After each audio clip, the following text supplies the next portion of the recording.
cikin ku na rasa wace ce ta kuwa ta gobe.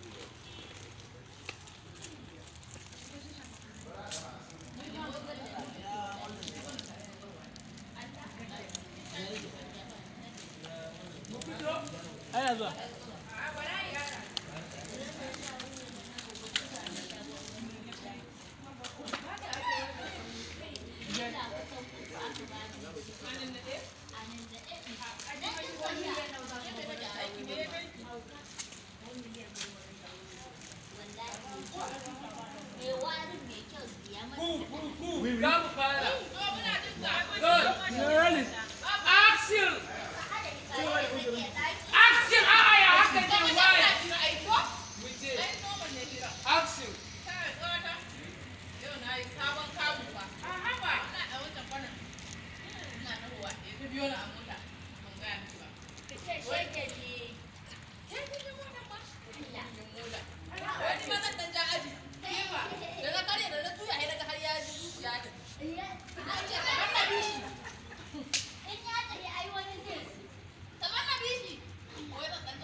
Ina zuwa.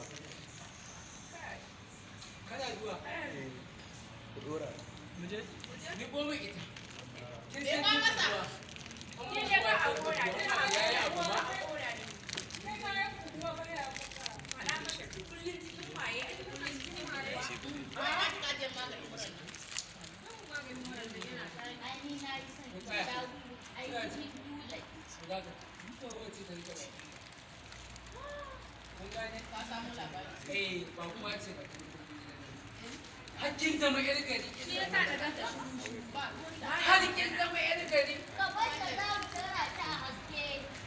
Da za mu yi bayanan da abin da ke waruwa. Kin ji ko? An ga da ba ta wai ta ko ganta ni ba. Kuma sanin na zo na sawa ne. Na da girka ni. Wallahi kuna cin tsaya. Kin ka. Sai da ta. Ke kaɗai ce matsala ta a gidan nan wallahi. Ke kaɗai ce matsala ta a gidan nan. Saboda ke ba da kai boriya. Ke ba abin da kika sani sai buguwa wallahi. Kin ga wannan kaya na ce. Wancan kaya na ce. Wancan kaya na ce. Ke kin tsaya kina ta wannan. Ki zo a wuce wajen ki samu gado ƴan rainin wayo. Ya yi san wanda za su ba ta bika ko kai mari ai za ka ba ta. Kwaya ne. Kwara ya kwara. Ya kwara.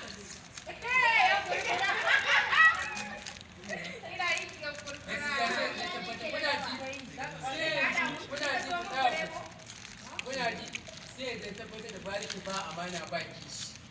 Yanzu ke cin wannan ba wacce ta nuna kishi a cikin kullalle ku ba ma zaman amana.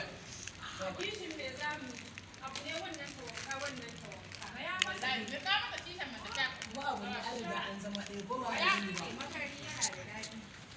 Ainihin ban ji dala ba. Ba inda zan yi. Dan ba na zuwa karamin hotel ko ya kuka gani. Kawata ne kika sa da abu.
ƙarshen haushi ba. ana tare ko ba Ba wani ana tare zai ce mana uban gidan nan to wallahi ki muna zo gidan ki nan. zo ki zauna a nan ki dinka ƙarshen abin da kike so ki ci ki sha Kudu ma duru ba san ba.